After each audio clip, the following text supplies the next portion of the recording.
سجل يا دهر معالينا والنصر الأكبر كان لنا مجدا من صنع أيادينا من أجلك يا وطني من أجلك عشنا يا وطني نفدي بالروح أراضينا قد كنا أمس عمالقة في الحرب نذل أعادينا وإن اليوم عمالقة في السلم حماة مبادينا من أجلك يا وطني أبطالا كنا لا نرضى غير الأمجاد تحيينا نزهو بالماضي في Bonsoir et bienvenue. Heureuse de vous retrouver en direct pour 2 heures non-stop. Un programme spécial concocté par toute la rédaction francophone d'Al24 News à l'occasion du 60e anniversaire du recouvrement de la souveraineté nationale. Des festivités marquées par cet appel lancé par le président de la République d'unifier les rangs des Algériens.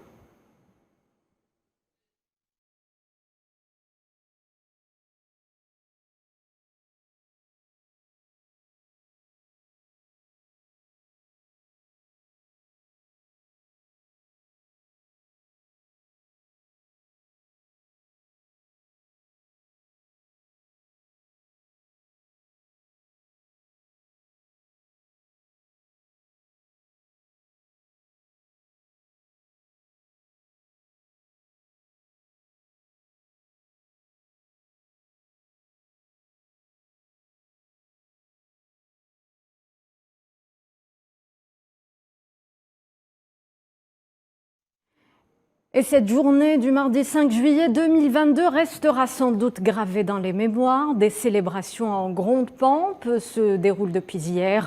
On retiendra surtout cette parade militaire organisée cette matinée par l'Armée nationale populaire, ce défilé qui fait son retour après 38 ans d'absence. Vous l'avez suivi, Al24 News qui a retransmis l'intégralité de la cérémonie supervisée. Vous l'avez suivi par le président de la République Abdelmajid Tebboune et Saïd Chengriha, le général d'armée, fraîchement promu à ce grade hier. Plusieurs invités de marque étaient également présents à la cérémonie ce matin, des chefs d'États africains et d'autres hôtes de l'Algérie qui ont pu admirer ce défilé militaire.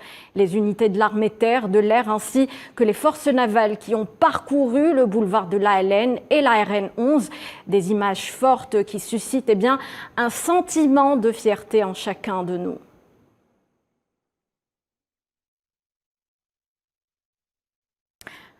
Soixantaine d'indépendance sont donc célébrées aujourd'hui le 5 juillet 1962, une date historique phare. Pour les Algériens qui l'ont vécu, ce fut une journée pas comme les autres.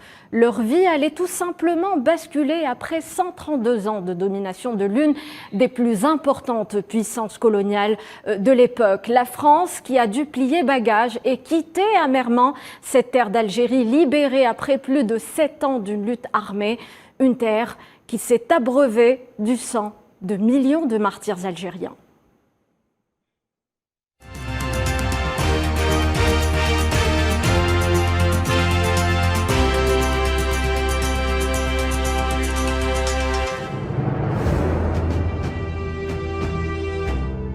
Il y a dans l'histoire des dates qui entrent dans la postérité.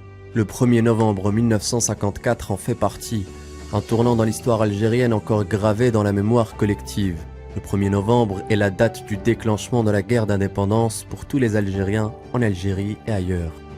Pour comprendre la symbolique de cette date inscrite comme une fatalité inévitable, il faut revenir à la genèse qui la précède.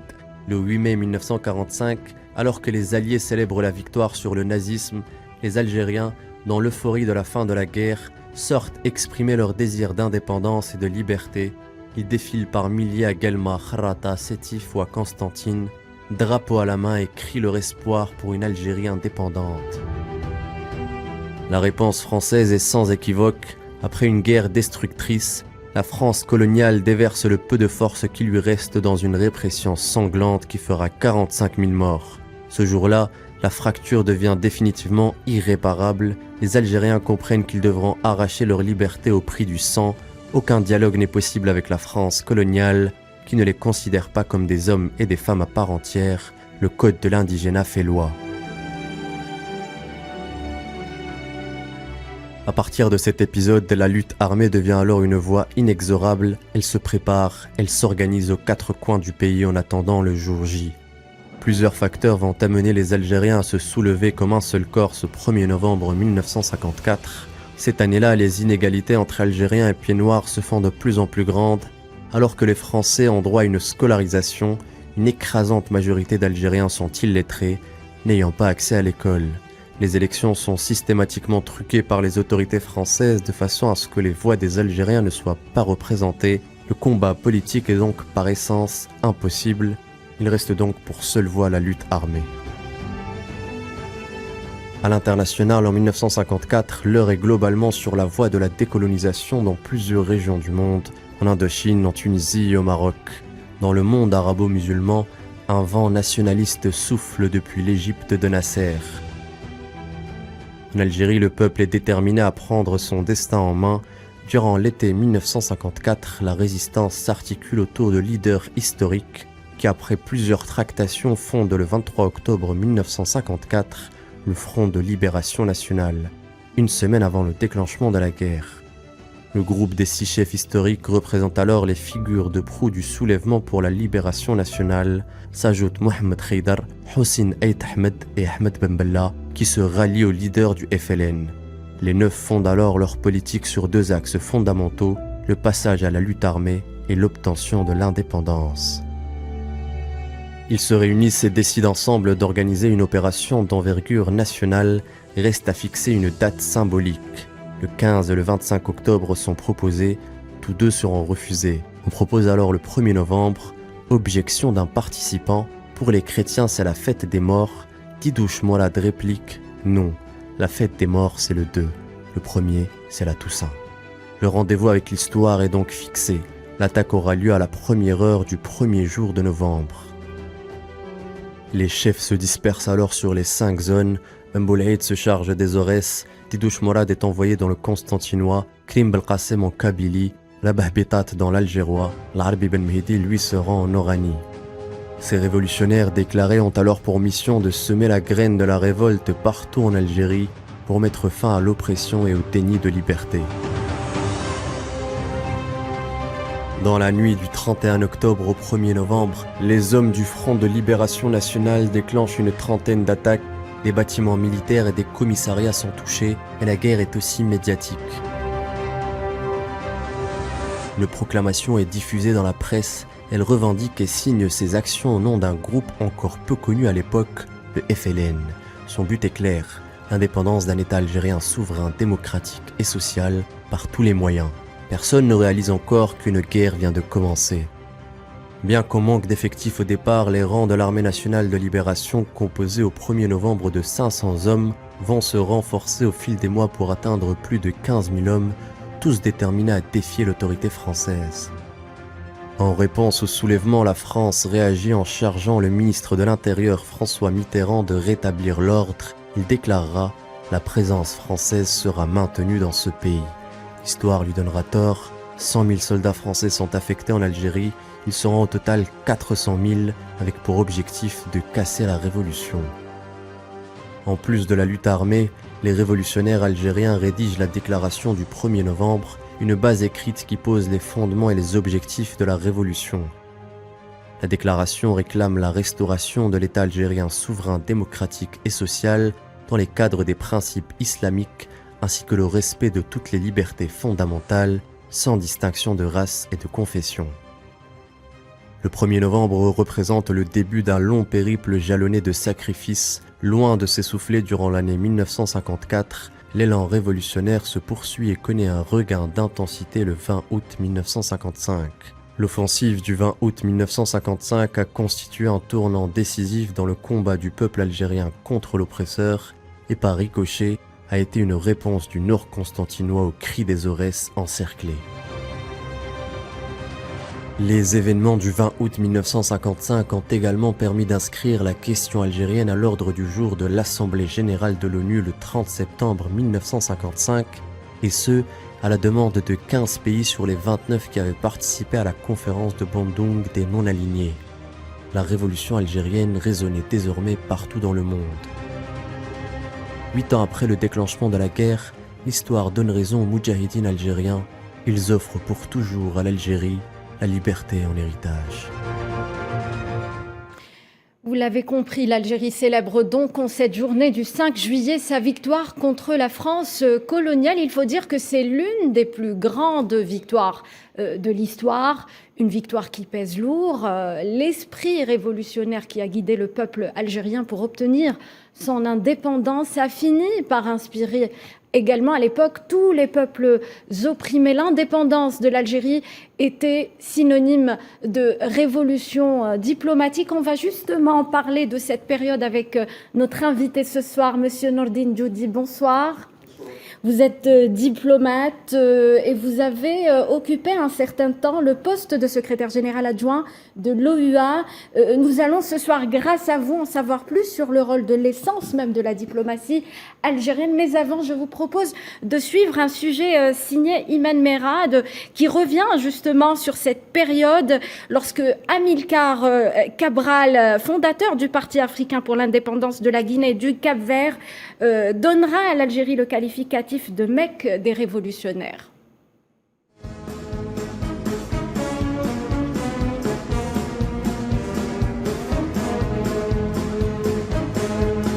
Après l'échec de Melun et 6 semaines après la diplomatie algérienne s'est distinguée à travers l'histoire par la constance de ses positions et la prouesse de ses actes, lui permettant de se hisser au premier rang dans la médiation et la résolution des conflits et des crises, se dotant ainsi d'un rôle d'influence essentiel sur la décision à l'échelle internationale, faisant de l'Algérie un pays avant-gardiste des mouvements de libération et des justes causes, mais plus que tout, une nation exportatrice de paix et de stabilité.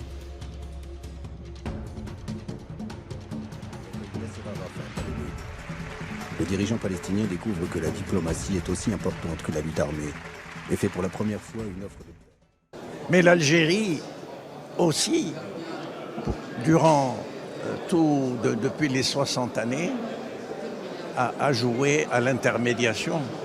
Nous avions énormément de missions d'intervention. Ce que fait l'Algérie, et là, les derniers mouvements qui ont été lancés par l'Entente Amamara, bien sûr sous les instructions du président de la République, mais font que, je vous donne un exemple, Villepin, il y a 2 jours, en parlant de la crise de l'Ukraine, il dit il y a un pays qui a les possibilités intellectuelles, historique et de connaissance de la géopolitique, l'Algérie pourrait jouer un rôle effectif et extraordinaire. En effet, au fil du temps, l'esprit de la diplomatie algérienne a permis à l'Algérie de gérer des crises et des conflits tant au niveau national qu'au niveau continental. La voix de l'Algérie est donc restée perceptible et respectée dans le concert des nations. La diplomatie algérienne demeure à ce jour fidèle à ses principes et à sa ligne de conduite, à savoir la constance dans ses positions et son rejet catégorique de l'ingérence dans les affaires internes des pays. L'Algérie, de par son histoire, sa localisation géographique stratégique, située entre l'Afrique, le monde arabe et la Méditerranée, reste un pays engagé dans la promotion d'initiatives de dynamique de réconciliation en vue de contribuer au dénouement des crises et des conflits dans la région. À l'instar du conflit du Sahara occidental, de la crise libyenne ou à l'instabilité dans la région du Sahel, ainsi qu'à travers le continent africain, le Moyen-Orient et le bassin de la Méditerranée occidentale. Le soutien indéfectible et inconditionnel aux causes justes et à l'indépendance des pays colonisés, en l'occurrence le soutien ferme et résolu au peuple du Sahara occidental et de la Palestine, a notamment permis de qualifier Alger dans les années 70 de Mecque des révolutionnaires. En 1974 à New York, le président algérien et secrétaire général du mouvement des non-alignés, Houari Boumedienne, revendique un nouvel ordre économique mondial lors d'une réunion spéciale de l'Assemblée générale de l'ONU. Cette nationalisation qui suscite les craintes de certains pays industrialisés, comme le prouvent certaines réactions concernant le pétrole. Cette nationalisation est désormais effective. Nous pouvons entrevoir aujourd'hui en Afrique, en Asie et en Amérique latine, autour des matières premières telles que le fer, le café, la bauxite, le caoutchouc, le cuivre et le cacao, des signes qui ne laissent plus aucun doute sur la dynamique grandissante au sein des unions des pays producteurs. L'Algérie réussit à offrir à Yasser Arafat sa première tribune internationale et obtient dans la foulée que la délégation représentant le régime d'apartheid sud-africain soit exclue des instances onusiennes. La diplomatie algérienne est alors éblouissante et accroît les médiations. La dite résolution fut adoptée par les 2/3 des membres de l'Assemblée générale de l'ONU. Ce fut une grande victoire pour la diplomatie algérienne, selon bon nombre d'observateurs. L'accord historique de 1975 sur le différend territorial entre l'Irak et l'Iran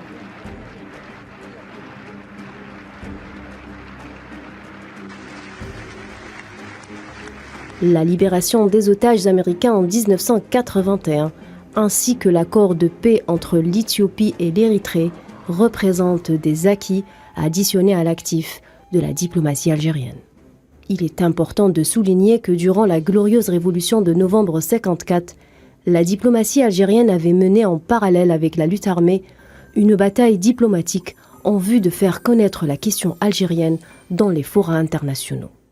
La négociation, pour la première fois, s'ouvrait d'une façon officielle entre un gouvernement qui se considérait toujours en lutte pour son indépendance et un gouvernement français qui, pendant des années, avait refusé tout contact avec le FLN et évidemment tout contact, a fortiori, avec un gouvernement. Déjà, le défi, c'est que la composante. Parce que c'est des révolutionnaires qui ont des composantes différentes, multiples. Mais je veux dire, ce qui les a regroupés, c'est leur volonté, leur conviction profonde qui leur a permis de dépasser leur propre personnage. Je veux dire, c'est des personnes qui, au niveau de leur premier engagement initial de la Révolution, venaient de professions différentes, ayant fait ou n'ayant pas fait le cursus universitaire, ayant fait ou n'ayant pas fait le cursus scolaire. Mais leur conviction les a amenés à un tel état de transcendance qu'ils ont, par l'expérience révolutionnaire, acquis une vision complètement extraordinaire. Les diplomates algériens ont été d'une redoutable efficacité. La guerre était finie, tout le monde était content, il n'y a pas de doute. Nos amis suisses aussi étaient ouf, n'est-ce pas, extraordinaire. On avait réussi quelque chose d'extraordinaire. C'était deux positions diamétralement opposées, arriver, n'est-ce pas, par cette patience à nous mettre ensemble et arriver à un accord, à la paix. En effet, 6 mois après le déclenchement de la guerre, l'Algérie s'est invitée dans le concert des nations. Une poignée de diplomates du Front de Libération Nationale ont participé en avril 1955 à la toute première conférence afro-asiatique à Badung en Indonésie. Dès lors, la question algérienne s'est internationalisée et le talent des Mustafa Ferroukhi, Ahmed Francis, Mohamed Yazid ou Reda Malek a fait le reste. Mais derrière ces négociateurs, il y avait des experts. Et là, j'avais 5 ou 6 compagnons qui travaillaient. Qasdem Merbah, Rahal, Reda, Ould Qabliya, 7 ou 8. Chacun était expert Et c'était eux qui discutaient avec, bien sûr, les experts politiques, comme M. Tricot, comme d'autres, mais qui traitaient avec les généraux. Des généraux que nous connaissions, je ne dirais pas parfaitement, mais ils ne connaissaient strictement rien de nous, parce que nous étions les gens de l'ombre. Et les négociateurs algériens avaient des dossiers. Cette dynamique avait permis à l'Algérie sous occupation française d'inscrire pour la première fois à l'ordre du jour des travaux de l'ONU en 1955 la question de son indépendance, en dépit de la forte opposition de la France coloniale. L'année 1958 a été un tournant décisif dans l'histoire de l'Algérie et sa diplomatie, quand l'ONU avait adopté une résolution ayant consacré le droit du peuple algérien à l'autodétermination, infligeant une cinglante défaite diplomatique à la France, puissance coloniale et membre permanent du Conseil de sécurité de l'ONU. La France avait à l'époque considéré que l'examen de cette question au niveau de l'ONU, une immixtion flagrante dans ses affaires internes.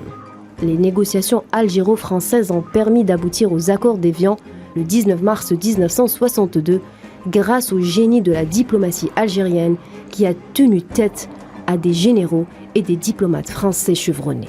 Les accords d'Évian sont relativement uniques à l'échelon international. Je ne sais pas s'il y a de pareil. Pourquoi? Parce que d'abord la colonisation française en Algérie avait la particularité d'être une colonisation territoriale.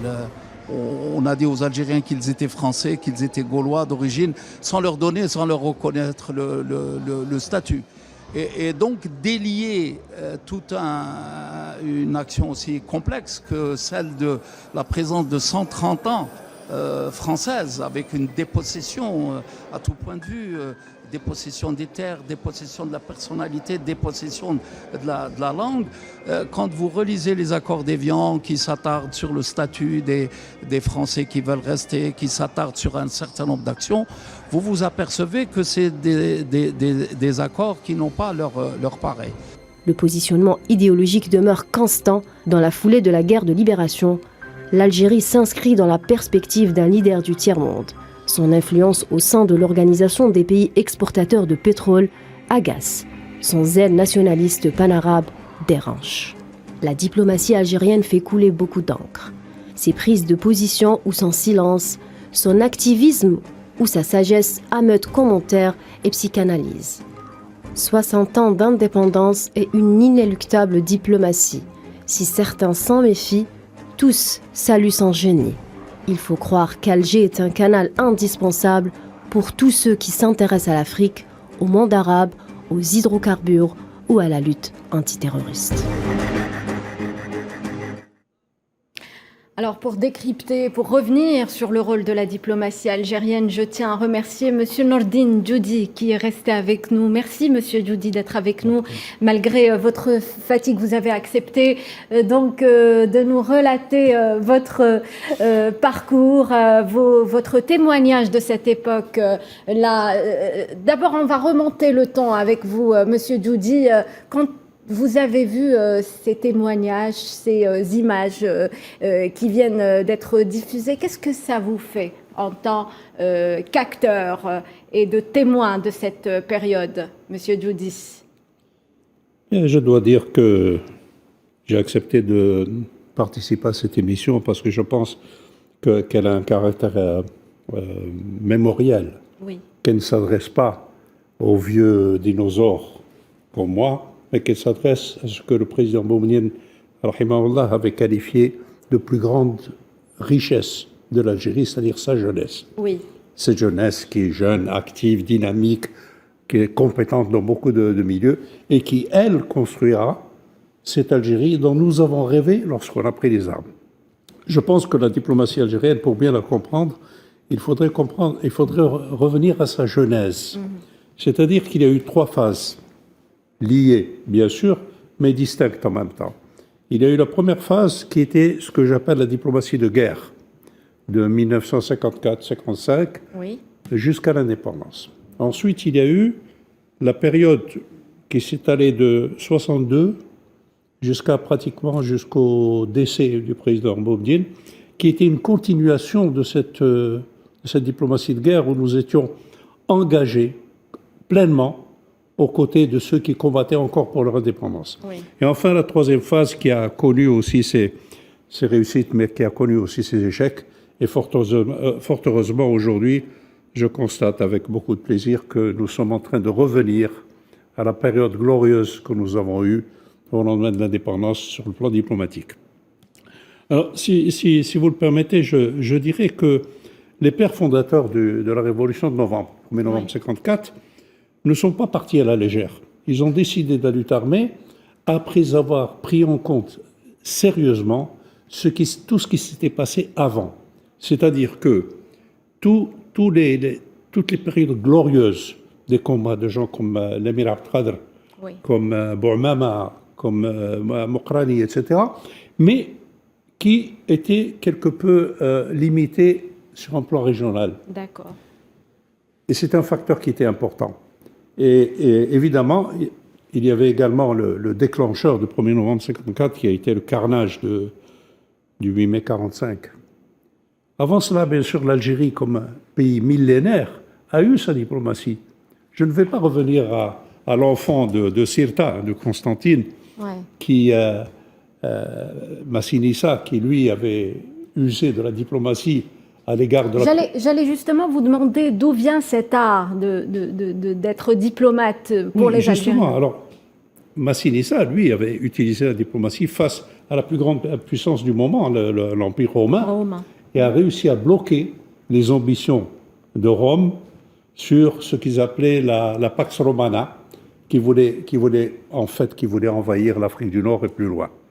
Je ne parlerai pas non plus de la période où la régence d'Alger était très, très courue, puisque non seulement nous avons été les premiers, mais peut-être parmi les premiers qui ont reconnu la jeune République américaine, les liens diplomatiques avec la Grande-Bretagne, avec les Pays-Bas, et même la France qui avait un consulat à Alger. Oui. Mais il y a eu 1830. Et à partir de ce moment-là, la France a instillé dans l'esprit des gens sur le plan international le fait que l'Algérie n'a jamais existé. Et aujourd'hui, nous voyons des gens comme nos voisins de l'Ouest, ou même des responsables français, dire que l'Algérie n'existait pas et que c'était l'œuvre de la France. Oui. C'est pour ça qu'il faut rappeler que nos aînés ont pris en compte tout cela. Ils se sont dit que lorsqu'il y a eu les différentes résistances, lorsqu'il y a eu le 8 mai 1945, lorsqu'il y a eu l'utilisation pour la première fois de l'arme chimique, le 4 décembre 1852, à la Goîte, et l'épuration ethnique, ça a été dans l'indifférence totale de la communauté internationale. J'en veux pour preuve, par exemple, que même parmi les gens qui sont proches de nous, des musulmans, les arabes, les africains, etc., je me rappelle, tout jeune, cette fameuse chanson du chanteur libano-égyptien qui disait « Bisatarreh ya boujadahin, Marak shfin ou Tunis fin ». Marak shfin ou Tunis fin. C'est-à-dire le Maroc avec son sultan, la Tunisie avec son bey, mais qui était sous protectorat français à la suite de la réunion de Berlin où on s'est partagé l'Afrique. Mais l'Algérie était considérée comme étant française. Et là, il y a une contradiction formelle, puisque dire que l'Algérie était française, mais en même temps, admettre que de nos côtés, il y avait 3 départements français, d'Oran, d'Alger et de Constantine, et le Sud sous autorité militaire, qui n'est pas le cas de la Bretagne ou de la Corse. Donc il y a cette espèce d'indifférence de l'étranger. Donc lorsque le 1er novembre, la guerre a été déclenchée, elle a été basée sur 3 critères. Premièrement, la lutte armée menée par l'ALN. Bon, l'ALN, elle, ne pouvait réussir que s'il y avait une mobilisation de l'ensemble du peuple algérien. Depuis Tamarras jusqu'à Alger, du nord au sud. Un peuple contrairement aux efforts précédents. Donc il y avait cette mobilisation de l'ensemble du peuple algérien qu'il ne faut pas oublier, notamment dans les conditions difficiles du sud. Bien. C'est le premier paramètre. Deuxième paramètre, on avait affaire à une guerre asymétrique, dans laquelle nous avions des éléments dotés d'un armement assez faible, face à une des plus grandes armées du monde à l'époque, et qui avait l'appui des grandes puissances de l'OTAN auxquelles elle appartenait. Donc ce qu'il fallait faire, c'était projeter l'image de l'Algérie en tant que peuple jadis souverain, fier, digne, et qui se battait pour retrouver à la fois sa nature de peuple millénaire, avec sa culture, avec sa langue, avec sa religion, etc. Et en même temps, dire que l'Algérie est un État qui a été envahi et dont on veut nier l'existence. Donc il fallait sensibiliser l'opinion internationale. Oui. C'est là qu'on a pensé à un troisième paramètre, créer une diplomatie. Non pas une diplomatie à partir de gens formés dans les écoles de diplomatie, puisque oui. nous n'avions pas d'ambassade, nous n'avions pas de dispositif pratique, oui. mais mobiliser des gens, parmi les gens du GEMA par exemple, oui. parmi des gens de l'UGTA, etc., etc. Monsieur Nourdine Djoudi, vous avez justement côtoyé ces personnalités à l'époque, vous avez vécu cet âge d'or, ce qu'on appelle l'âge d'or de la diplomatie algérienne. Quelles sont les choses, quels sont les événements qui vous ont marqué à l'époque? Est-ce que vous pouvez nous raconter des anecdotes qui vous ont touché, qui vous ont marqué à l'époque, Monsieur Djoudi? Il y en a tellement oui. que malheureusement nous n'avons pas diffusé suffisamment et qui méritent une très longue étude. Par exemple, le fait de créer des bureaux de représentation du FLN précisément dans les capitales qui étaient des alliés de la France. Européennes. J'ai eu, moi, le privilège d'avoir été désigné un temps comme représentant du FLN à Londres. Et je me souviens, par exemple, d'un personnage dont l'action est toujours vivante aujourd'hui. C'est Taïb Boulahrouf. Boulahrouf, qui est de France puis qui est de Suisse, a été le représentant du FLN à Rome. Et son travail a été tellement puissant qu'il a été victime d'une tentative d'assassinat. Oui. Et c'est grâce à lui qu'il a pu attirer des gens comme le grand patron de l'ENI à l'époque, j'ai toujours le trou de mémoire, toujours est-il des gens qui ont soutenu notre combat, et on voit aujourd'hui les relations entre l'Algérie et l'Italie qui datent de cette période-là. Oui. Au niveau des Nations Unies. Et là, c'est extrêmement important parce que nous avions des personnalités qui ont marqué l'histoire. Nous avions Aït Hamed, nous avions Mohamed Yazid. Oui. Et nous avons aussi quelqu'un qu'on oublie, qui est M. Abdelkader Chandali, qui, lui, a été le maître d'œuvre du fameux discours algérien, qu'on appelle discours algérien, du jeune sénateur John Fitzgerald Kennedy, qui est lui-même devenu président, a insisté sur l'indépendance de l'Algérie. Et ça, c'était le travail de Chandali. Oui. Et n'oublions pas, surtout, ce travail immense qui a été fait à Bandung, où Aït Hamed et ses compagnons ont réussi à convaincre les Afro-Asiatiques et les Européens, puisqu'il y avait également la Yougoslavie, de la nécessité de reconnaître le combat de l'Algérie. Et je vous donnerai peut-être un petit détail qui est intéressant. Allez-y, l'Inde, qui est un pays ami. Oui. Il y avait un peu quelques réticences parce que l'Inde, à l'époque, négociait le retour des 5 comptoirs français à Chanderlagor, Mahé, etc., Karikal, le retour à l'Inde. Donc, soutenir la lutte de l'Algérie, c'était un peu gâcher un peu les négociations avec la France. Mais malgré tout, et grâce au travail de nos gens, Nehru a finalement soutenu, et sous la pression aussi de Gamal Abdel Nasser et de Tito. Vous Donc, êtes ce sont une mine des éléments qui nous d'informations, ont... Monsieur Nourdine Djoudi, Voilà. et j'aimerais aborder tant d'aspects avec vous liés à cette période. En tout cas, je vous remercie d'être venu, de nous avoir éclairés. Monsieur Djoudi, un dernier mot peut-être? Si vous le prenez, oui, un point extrêmement important. Allez-y. Ce que les gens oublient de savoir, c'est que lorsque nous étions pendant la guerre de libération, nous battions pour notre indépendance, eh bien à ce moment-là, déjà, nous étions engagés pour la lutte contre les autres peuples. J'étais dans la LN à l'époque lorsque nous étions en train de former des combattants africains. J'étais également dans la LN lorsque le grand Nelson Mandela est venu dire I've come to get inspiration. Je suis venu m'inspirer de votre lutte. Oui. Alors, vous voyez, déjà là, il y avait cette position de principe. Vous étiez son instructeur militaire. Comment? Vous étiez son instructeur militaire, monsieur. À l'époque, j'étais au commissariat politique de l'ALN, oui. de l'état-major. Et il y a cette marque que l'Algérie, que vous avez souligné au départ, Oui. qui a fait que l'Algérie plus tard est devenue, selon ce que m'ont dit certains chefs d'État, qu'elle a été le flambeau de la libération de tout le continent africain. Merci, Monsieur Nordine Djoudi, diplomate, de nous avoir éclairé durant cette émission spéciale. Et vous l'avez dit, l'activisme de la diplomatie algérienne à l'époque a permis d'engranger, on l'a suivi, plusieurs succès diplomatiques dans les années 70. L'un des exemples les plus saisissants fut la nationalisation des hydrocarbures. Son annonce par le président Houari Boumediene un certain 24 février 1971 résonne toujours dans les esprits. Cette reprise en main des ressources naturelles par l'Algérie fut une décision hautement stratégique. Le pays a ouvert la voie à une autre forme de combat, celui du développement économique.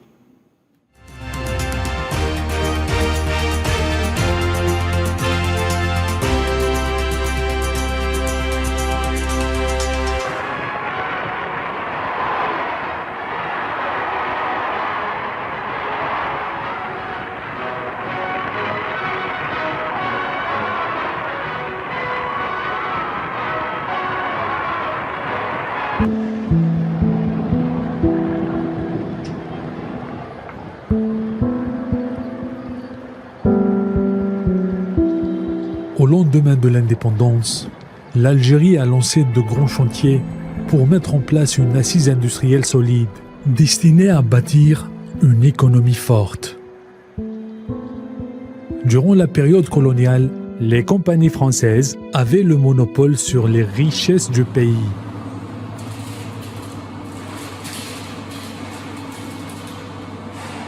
Seule stratégie prévalant à l'époque, monopolisation dans l'exploitation des ressources et des matières premières existantes.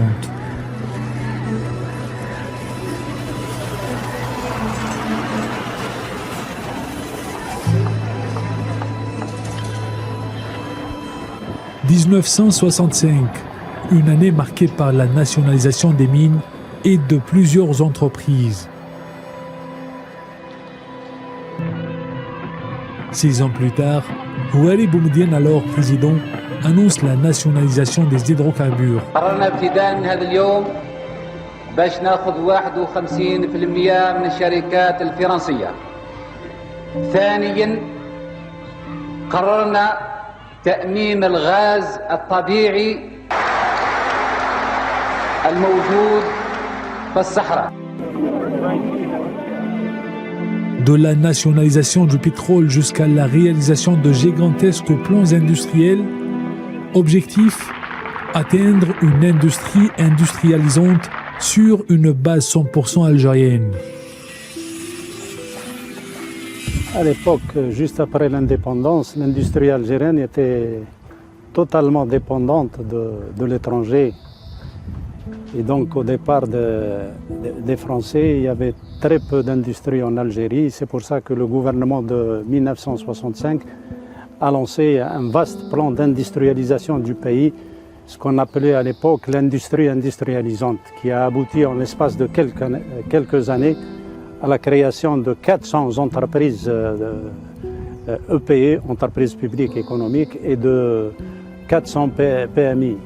Petite et moyenne industrie de niveau wilaya.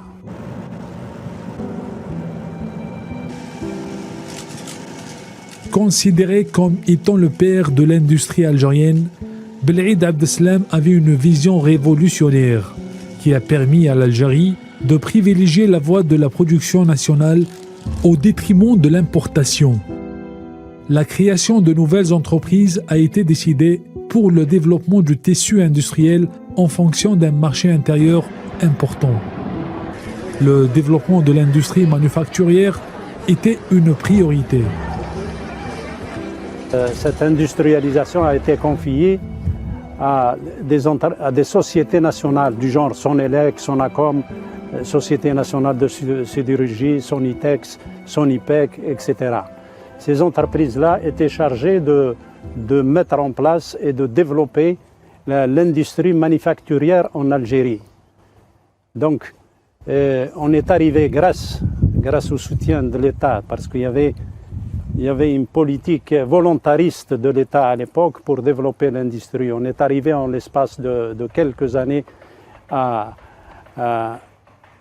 18, on a atteint 18% du PIB.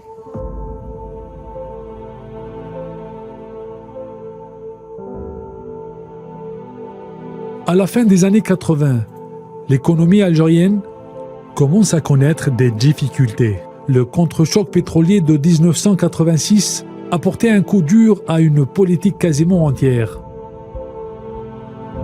La stratégie d'ouverture s'est brutalement heurtée à un tissu d'investissement complètement déstructuré. Peu après, l'Algérie a engagé des réformes structurelles, une tentative pour rééquilibrer le paysage économique du pays. Les fondamentaux existent, les bases sont là, c'est-à-dire les anciennes unités de production, aussi bien publiques que privées. Mais ce qu'il y a, il faut les mettre à niveau et les relancer sur de bonnes bases. Quand je dis bonnes bases, il faudrait que dès le départ, l'État mette en place des cahiers de charges entre ces entreprises-là et l'État. Ce cahier de charges doit tenir compte de deux choses importantes, c'est-à-dire la qualité et les coûts de production.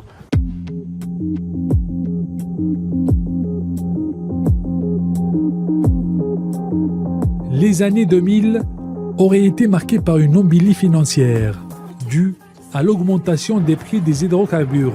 Malgré des réalisations importantes engagées, l'économie algérienne est passée par divers stades de turbulence.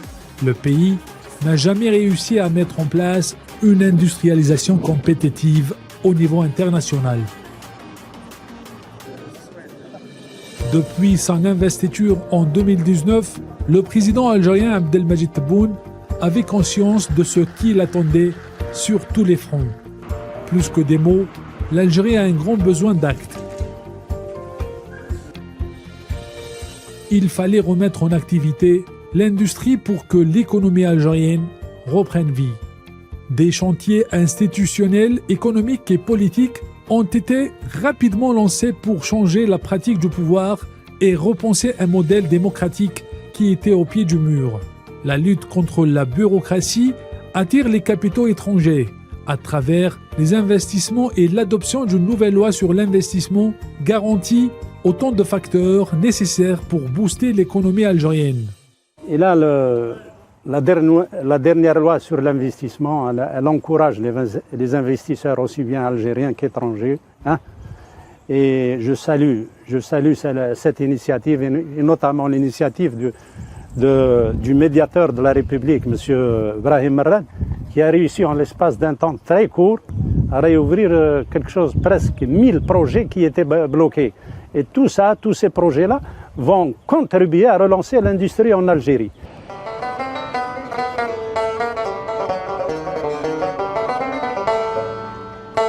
Ce qui est certain, l'Algérie traverse une nouvelle étape. Elle permettra de planter les jalons d'une base juridique.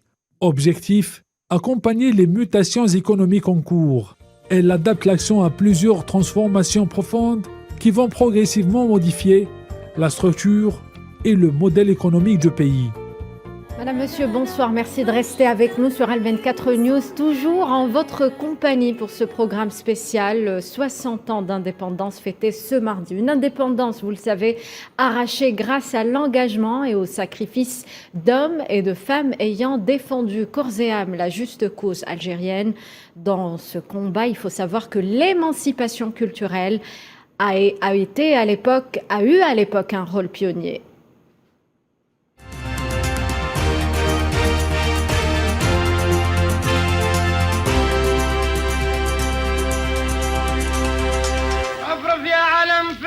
الشعب داير بيك وانت تتبختر هنا وهناك ابيض واخضر والهلال نجمة تضويك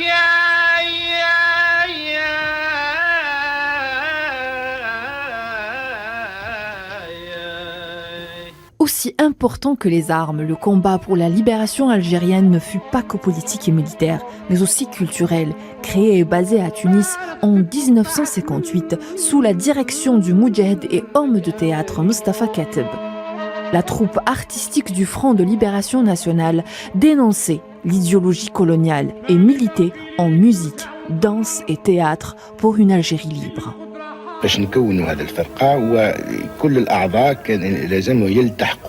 Pour créer cette troupe, tous les membres devaient nous rejoindre à Tunis. J'ai fait un appel dans le milieu artistique algérien. J'ai contacté plusieurs artistes par écrit et par téléphone. Et ceux qui pouvaient venir n'étaient pas nombreux. Sortir de l'Algérie était difficile pour certains car ils étaient sous surveillance et ne pouvaient pas se déplacer librement. اللي قدروا يخرجوا من الجزائر الاخرين كانت عليهم الرقابه وكان ما قدروش يتحركوا بحريه. L'ordre de rejoindre Tunis par n'importe quel moyen. Pour constituer un véritable groupe représentant la cause algérienne, Mustafa Kateb fera appel sans distinction à des hommes de théâtre, de musique et de chant. À l'instar d'Ahmed Wahbi, Mohamed Lamari, Yahya Ben Mabrouk, Jafar Bek, Sid Ali Kouiret, Mohamed Boulifa et bien d'autres. Des représentations dans des pays tels que la Russie, la Chine, la Libye, le Maroc, l'Égypte et l'ex-Yougoslavie.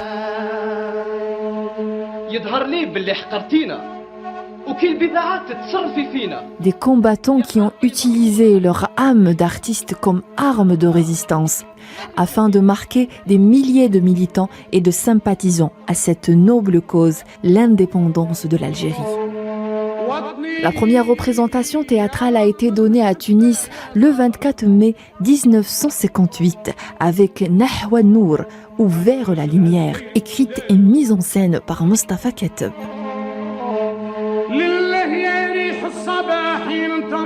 Suivra ensuite la trilogie d'Abdel Halim Raïs. Il s'agit de Oulad el-Qassaba, les enfants de la Kasbah.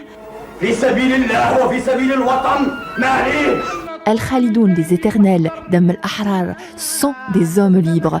Ces pièces de théâtre comptent parmi les plus célèbres productions de la troupe du FLN. Sans oublier le premier texte dramaturgique de Mustafa Al-Ashraf, Al-Bab al-Akhir, ou La dernière porte, qui a été écrite en prison en France. Des artistes hommes et femmes mettant en scène la souffrance des Algériens. Mustafa Al-Ashraf, Boualem Raïs ou encore Hussein Bouzhar ont également écrit des pièces en français mettant en scène le combat pour la liberté.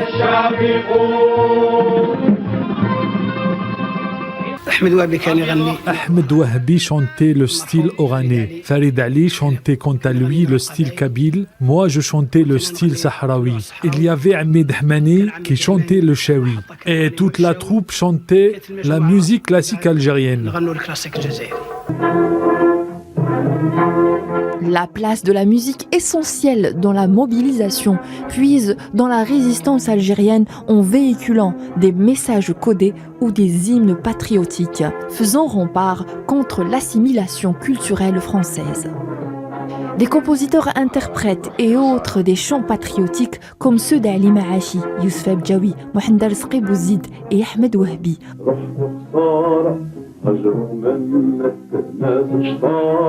Rentrés dans les annales de la musique algérienne, des chefs-d'œuvre comme Ya Jazair ou Algérie, Wahran Wahran, un hymne nationaliste enregistré en ex-Yougoslavie. Un autre hymne qui accompagne les Algériens jusqu'aujourd'hui est celui du cardinal du Sha'bi, Al-Hajj Mohamed Al-Anqa, intitulé Alhamdulillah, chanté pour la première fois à la Kasbah d'Alger le 3 juillet.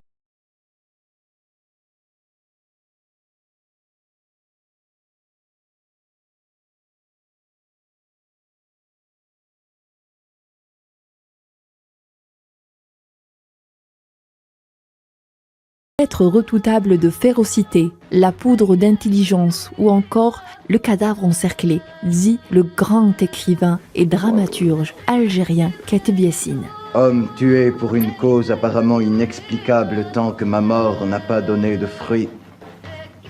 Comme un grain de blé dur tombé sous la foue pour onduler plus haut à l'assaut de la prochaine ère à battre.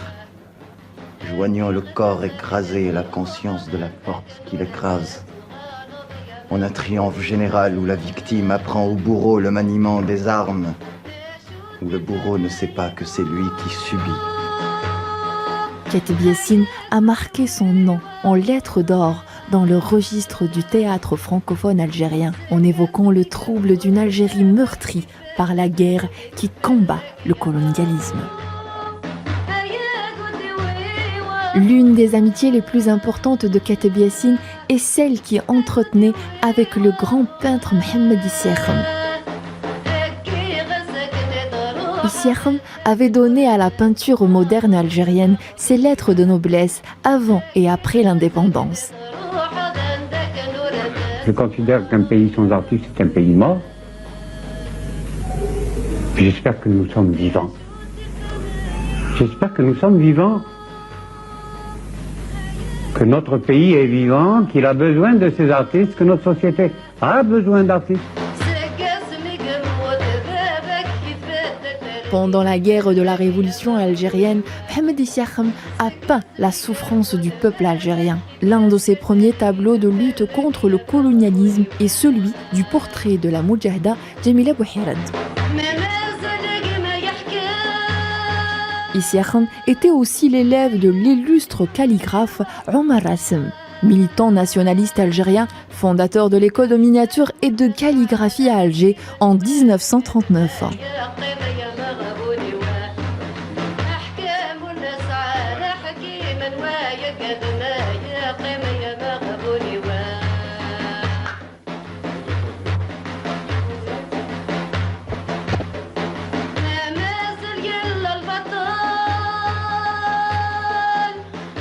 Omar Rassim est le frère aîné de Mohamed Rassim, une autre grande pointure de l'art algérien.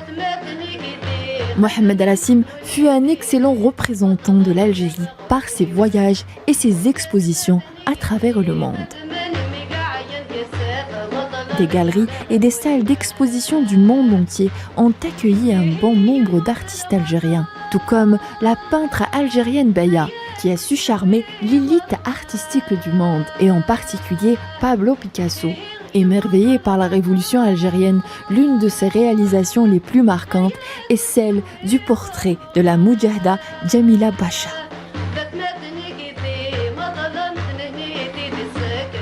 Des grands noms qui ont participé à la guerre de libération algérienne par leur art et ont marqué leur passage en nous cédant des chefs-d'œuvre qui nous accompagnent jusqu'aujourd'hui.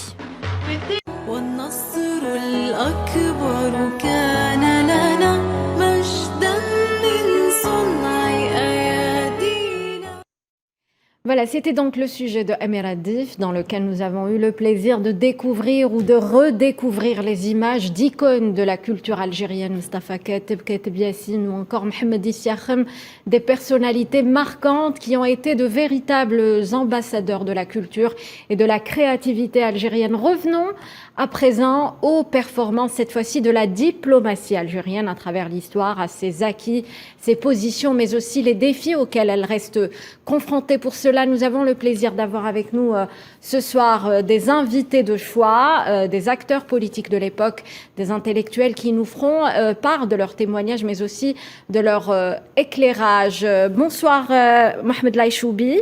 Bonsoir. Diplomate, ancien ministre et à présent expert en relations internationales. Merci d'avoir accepté notre invitation. Et nous avons également l'honneur d'avoir avec nous Monsieur Ahmed Mahiou. Bonsoir Monsieur Mahiou. Bonsoir. Vous êtes juriste au parcours éclectique, ancien doyen de la faculté de droit d'Alger, ancien directeur de l'IREMAM, l'Institut de recherche et d'études sur les mondes arabes et musulmans, ancien président de la Commission pour le droit international et ancien juge ad hoc à la Cour internationale de justice. Et vous venez, Monsieur Mahiou, de publier vos mémoires, un ouvrage intitulé « Au fil du temps et des événements » qui vient de paraître aux éditions Barzac. Pour commencer, avant de donner donc la parole à mes invités, je vous laisse suivre un sujet qui retrace justement l'âge d'or de la diplomatie algérienne, les différentes étapes historiques franchies, mais aussi les personnalités historiques qui ont marqué cette période. Le sujet est signé Neila Eid Hamouda.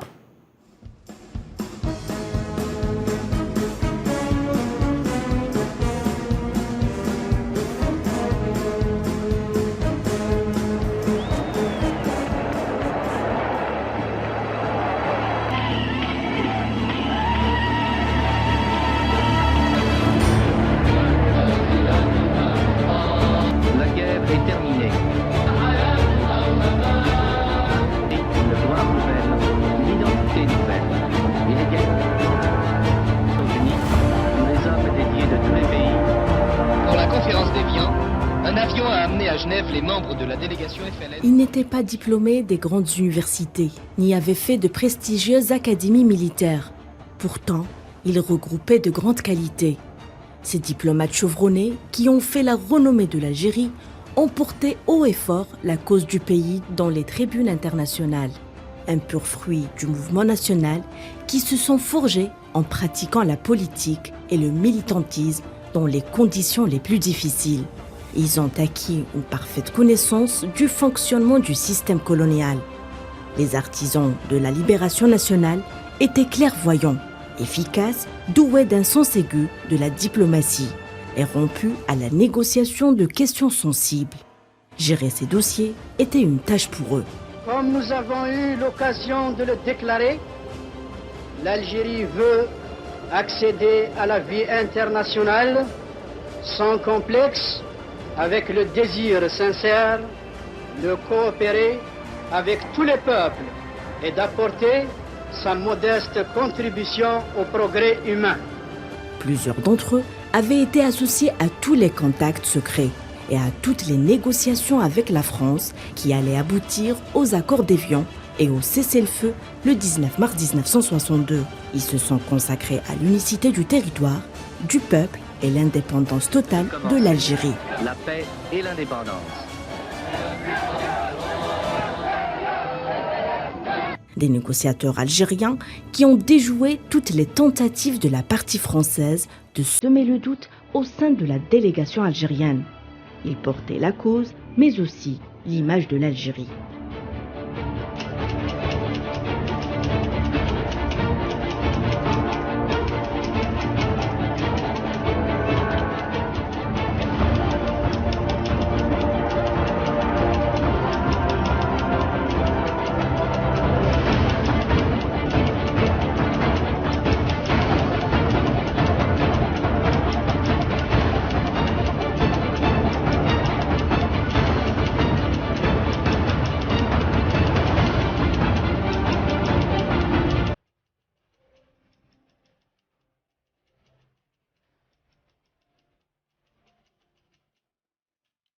Des hommes perspicaces, discrets, patriotes, pétris de conviction et de modestie, composaient la délégation des négociateurs algériens. Chapeauté par Karim Belkacem, on y trouvait également Saad Dahleb, L'Akhdar Ben Toubel, Reda Malek ou encore Ahmed Boumenjel. Mais un nom nous intéresse aujourd'hui, celui de Mohamed Siddiq Ben Yahya, le plus jeune du groupe, mais qui avait toutes les qualités pour faire partie de l'élite. Il aura marqué son temps. J'ai eu le sentiment que c'est du fait de ses qualités, de son caractère, encore une fois, un homme très posé, très réfléchi, très intelligent, et avec un sens remarquable de la politique. Il avait tout pour faire précisément, pour participer à une négociation aussi difficile que ces négociations-là. Surnommé le renard du désert en raison de ses capacités de persuasion et de sa maturité d'esprit, il a prouvé ses compétences tactiques et son intelligence diplomatique durant les négociations entre le FLN et la délégation française. Natif de Djidjel, le 30 janvier 1932, diplômé en droit en 1954 de l'université d'Alger, Cet homme hors norme, comme le qualifiait son compagnon de lutte, Reda Malek, est au parcours irréprochable. Le moins que l'on puisse dire est qu'il ait contribué à l'histoire de l'Algérie contemporaine. Pour ce nationaliste convaincu, la prise de conscience et l'engagement politique remontent à l'université. À l'époque déjà, il militait au sein du mouvement estudiantin. Mohamed Siddiq Ben Yahya rejoint les rangs du mouvement pour le triomphe des libertés démocratiques MTLD, puis les instances du FLN et participe à la création de l'UGMA en 1955 avec Ahmed Taleb El-Ibrahimi et Lamine Khan. Il a également fait partie des organisateurs de la grève des étudiants algériens le 19 mai 1956. Le jeune militant s'est fait remarquer tôt sur la scène politique.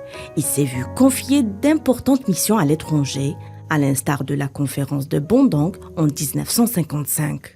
Siddiq Ben Yahya s'est imposé par son charisme et a gravi les échelons dans la hiérarchie de la glorieuse armée de libération nationale.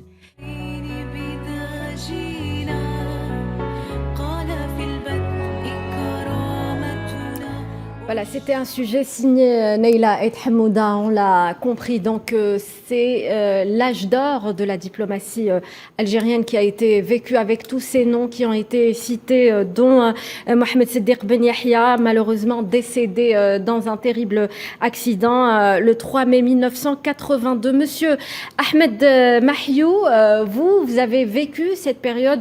Le fait de voir ces images, vous avez côtoyé notamment Monsieur Mohamed Siddiq Ben Yahya. Quel est votre commentaire? Monsieur Ben Yahya, même s'il est décédé, on peut dire encore monsieur, parce que c'était un grand monsieur. Oui. J'ai eu l'occasion et le loisir de le connaître d'abord comme ministre de l'enseignement supérieur, en sachant bien sûr qu'il avait déjà un passé de diplomate de grande qualité au titre de l'Algérie. Et bien sûr, ensuite, en même temps, quand il est devenu ministre des Affaires étrangères, au titre de ma collaboration parfois sur certains sujets concernant précisément les affaires internationales.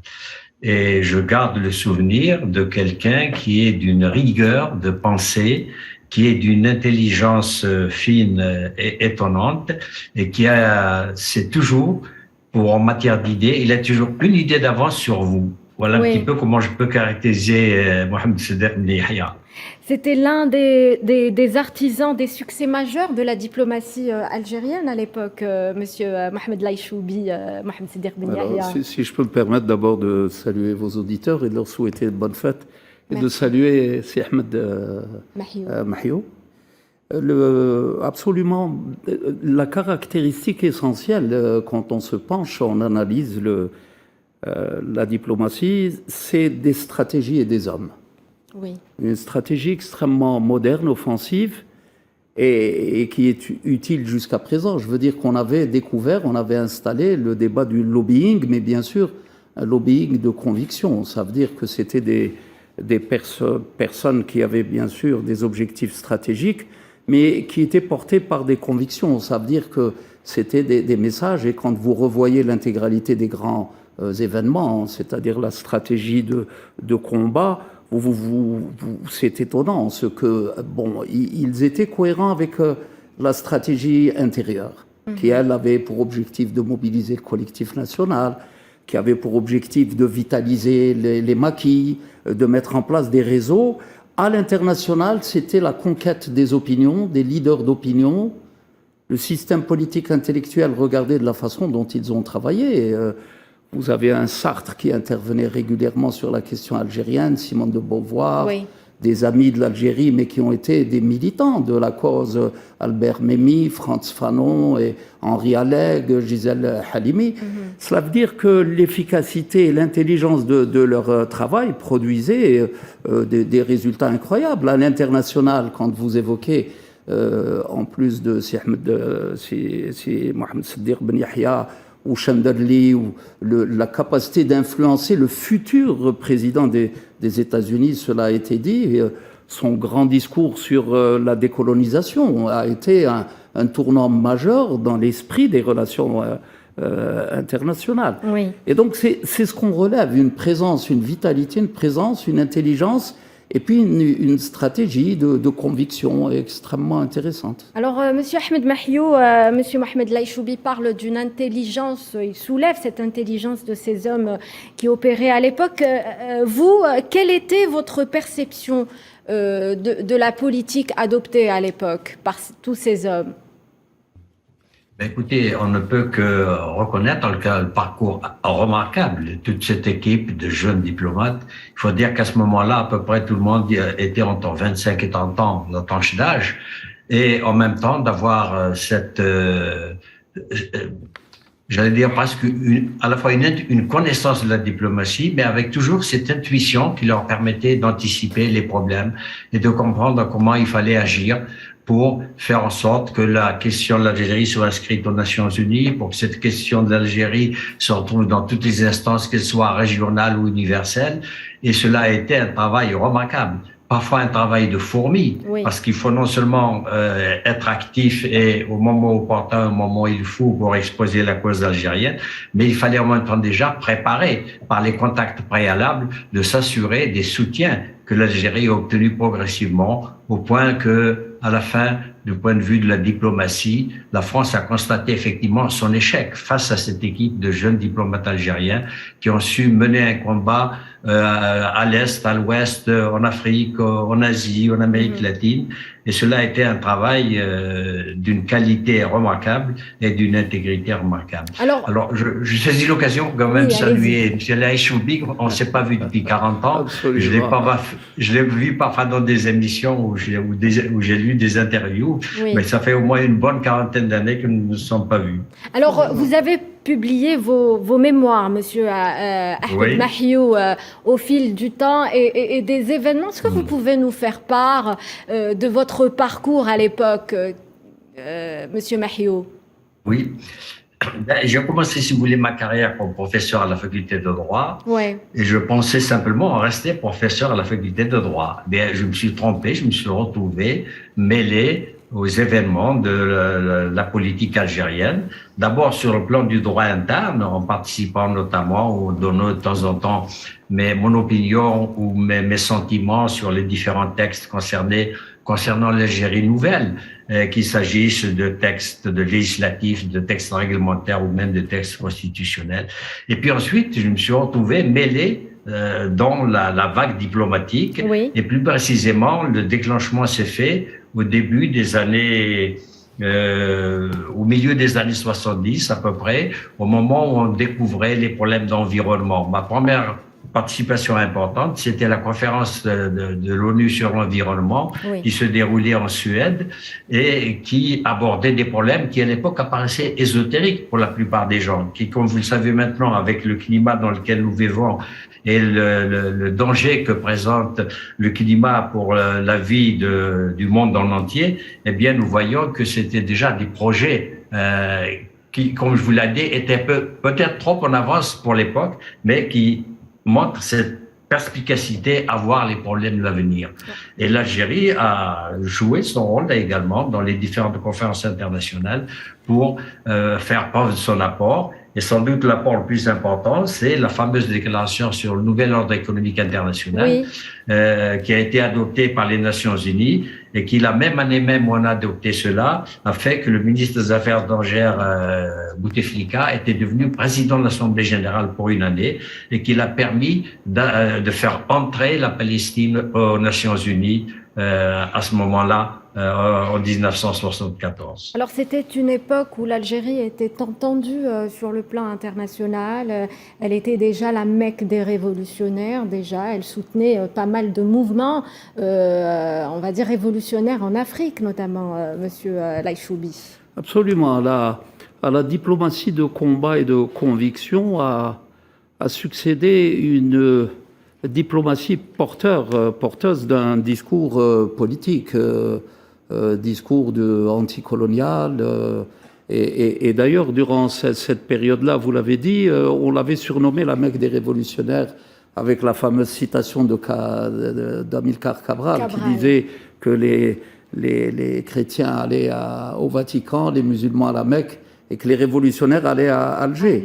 Et donc, on a vu une succession de très grandes personnalités telles que Mandela, qui estimait que l'inspiration de la révolution algérienne était absolument particulière parce que les problématiques étaient identiques. Il avait relevé qu'il y avait une forte communauté de colons blancs, et donc dans l'affrontement, il était plus complexe parce qu'il n'était pas uniquement armé, mais la complexité tenait à la présence de colons. Justement, l'Algérie qui a assuré une formation militaire aux membres de l'ANC à l'époque. Absolument. Et ce qui est intéressant à dire, c'est que très rapidement, la révolution algérienne, si vous voulez, s'est installée dans l'organisation de l'État. C'est-à-dire qu'on ne s'est pas départi de la démarche révolutionnaire que certains d'ailleurs ont reproché à l'Algérie. Et vous avez, pour faire le lien avec le présent, avec l'actualité politique, parce que durant cette période-là, le président Boumedienne avait, à l'occasion du panafricain, dit qu'il n'avait pas qu'une dimension culturelle, mais qu'il avait une dimension politique, et c'est d'autant plus vrai hier et maintenant.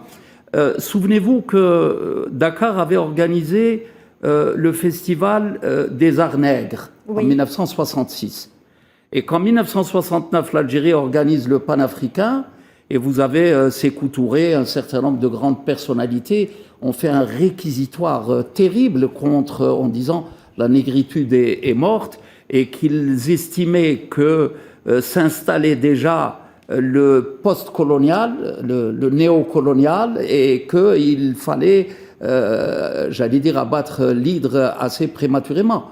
Et donc ce débat du post-colonial, du néocolonial, nous le vivons encore, parce qu'on pourra y revenir sur ça. Il y a une fracture en Afrique entre ceux qui ont cet état d'esprit, cette continuité, qui estiment que le développement africain doit se libérer d'un certain nombre de pesanteurs, et d'autres, et donc prôner l'autonomie, prôner le non-alignement dans les graves crises, on y reviendra, et d'autres qui estiment qu'il faut rechercher un parrainage, qu'il faut rester dans une hiérarchie, etc.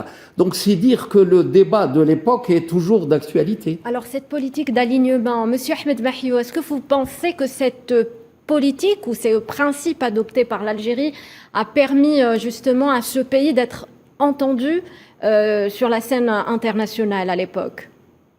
Oui, bien sûr. Le mouvement non aligné a quand même apporté son aide, sa caution et la défense du droit à l'autodétermination de tous les peuples qui étaient encore des colonies. Et rappelez-vous que la décennie 1960, cela a commencé à la fin des années 50, mais c'est surtout au début des années 60 que le grand mouvement de décolonisation s'est déclenché, avec notamment, pour ce qui est de l'Afrique, au moins 25 ou 30 pays qui accédaient pratiquement en l'espace de 2 ans à la dignité internationale et à prendre leurs responsabilités dans les organisations régionales et universelles en tant qu'État indépendant, devant défendre leurs droits au développement. Et en même temps, on essaie, parce qu'on voyait les difficultés économiques que pouvaient connaître ces jeunes États qui apparaissaient, qu'il fallait se soucier de leur développement futur. D'où cette idée de défendre sur le plan international et de faire en sorte que les principales instances internationales débattent désormais de ce problème du droit au développement revendiqué par les pays dits en développement. Pour la plupart, ils étaient même sous-développés. On préférait alors éviter de parler de sous-développement, on parlait plutôt de voie en développement pour montrer qu'ils espéraient en l'avenir et que pour eux, l'avenir était devant tout et qu'il fallait y aller. Donc voilà un moment... Oui, l'Algérie était donc tournée vers l'Afrique, Monsieur Laïchoubi, et la révolution était, si vous voulez, le principe fondamental de cette nation algérienne. Alors, pourquoi tout à l'heure je me suis permis d'évoquer des stratégies et des hommes, parce que ils ont vite compris que l'Afrique, c'était la profondeur stratégique de l'Algérie, du pays, et pas que de la révolution de l'époque. D'abord pour des raisons d'une évidence absolue pour tout politicien, c'est que l'espace territorial africain était celui qui connaissait la plus grande concentration de systèmes coloniaux. Et jusqu'à présent, c'est celui qui connaît, si vous voulez, les enjeux post-coloniaux, donc comment se départir de ce néocolonialisme, la plus forte concentration, c'est encore en Afrique. Et ça n'est pas un hasard que les questions africaines restent des questions complexes, avec des conflits, avec des guerres civiles, où vous retrouvez à chaque fois la présence ouverte ou invisible de l'ancienne puissance coloniale. On peut parler du Rwanda, on peut parler du Mali, on peut parler actuellement de toutes les grandes contestations sociales en Afrique de l'Ouest, ancienne Afrique occidentale française. Je veux dire que le passé n'est pas effacé, il est toujours là, et la mécanique instaurée à l'époque est toujours présente, et donc la profondeur stratégique. Bien sûr, c'était l'Afrique, mais ils avaient aussi compris, et là aussi on va y revenir si vous permettez, qu'il faut, et là aussi on va en débattre, c'est le problème des stratégies globales. C'est-à-dire que l'Afrique ne peut pas être conçue, analysée, saisie uniquement en elle-même, puisque les acteurs en Afrique sont souvent des acteurs extra-africains qui ont eux-mêmes leur propre stratégie d'interférence. Et du coup, agir aussi sur l'Afrique, c'est agir non seulement sur la région, mais agir à l'international. Quand les Algériens ont réussi à capter cette capacité de futur président américain Kennedy, son fameux discours anticolonial, il a été majeur sur la planète. Et donc, puis Bandung, vous l'avez dit, vous l'avez... Alors, Ben Yahya avait 23 ans, et pour la petite anecdote, qu'il s'agisse de Ben Yahya ou de l'Akhdar Brahimi, ils avaient un mandat d'arrêt contre eux, et pour la parade, c'était de les nommer au bureau de l'Indonésie, le bureau de représentation, pour qu'ils soient un peu sauvés et qu'ils aient bénéficié de la sécurité. C'est pour dire que la vision était dès l'époque déjà globale. Alors, moi, j'aimerais, il nous reste malheureusement peu de temps, Monsieur Ahmed Mahiou, j'aimerais revenir sur les défis auxquels reste confrontée actuellement la diplomatie algérienne. L'Algérie doit rester attachée à ses principes, notamment défendre ses causes justes, le Sahara occidental, la Palestine. Qu'en pensez-vous, Monsieur Mahiou? Bien sûr. Je crois que tout de même, la lutte de libération algérienne a eu un tel écho sur le plan international, sur toutes les parties du continent. Il faut rappeler que Mao Tse-tung a reçu les jeunes Algériens qui ont été lui rendre visite pendant les années 50. Donc bien avant déjà que nous rentrions dans la période de décolonisation de la décennie 1960. Eh bien, Mao Tse-tung, qui quoi qu'on dise, a été un grand homme politique, même s'il a fait des choses parfois moins défendables, mais c'est quelqu'un qui déjà prévoyait, à travers ce mouvement d'émancipation des pays du tiers-monde, un moyen pour elle-même, la Chine, d'exister, parce qu'à l'époque, elle n'était reconnue par personne. On reconnaissait Taïwan à la place de la Chine, que les rapports avec la Russie étaient très refroidis parce qu'ils n'avaient pas la même vision de l'application du marxisme, et donc s'est retrouvée isolée. Eh bien, elle a été, je dirais, un des animateurs et un des soutiens les plus importants du non-alignement, précisément pour trouver sa place entre la Russie, entre l'URSS, à l'époque elle s'appelait l'URSS, et les États-Unis de l'autre côté. Donc cela a été important, cette relation avec l'Algérie, cette relation avec l'Afrique. Et ça reste important, Monsieur Ahmed Mahiou? Ah, bien sûr. Oui. Bien sûr que cela reste important, parce que le tiers-monde a évolué depuis, bien sûr, le non-alignement lui-même a évolué. Il est parfois même un peu en difficulté, mais ce sont quand même des choses qui restent présentes. Cela représente des idées pour l'avenir. Il faut que cela évolue. On peut pas toujours défendre le non-alignement tel qu'on le voyait il y a 20 ans ou 30 ans, mais il faut défendre le nouveau non-alignement,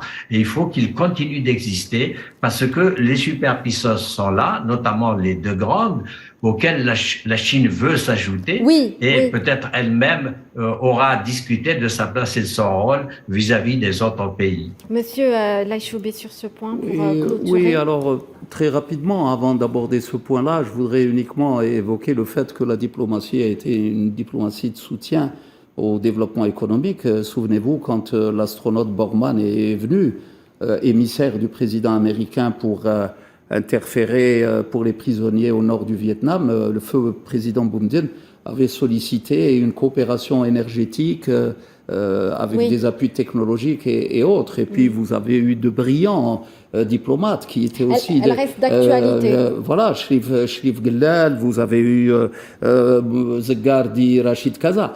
Puis après, nous avons eu... Monsieur Laïchoubi, une minute pour conclure, hein, parce qu'il nous reste peu de temps, malheureusement. On arrive pratiquement à la fin de l'émission. Alors, la diplomatie actuelle, c'est extrêmement important. Elle est offensive. Pourquoi? Parce que le contexte a totalement changé. Oui. D'abord, les visions globales s'imposent. Vous voyez, la crise ukrainienne, par l'effet du gaz, interfère sur l'Algérie, qu'il s'agisse des stratégies énergétiques.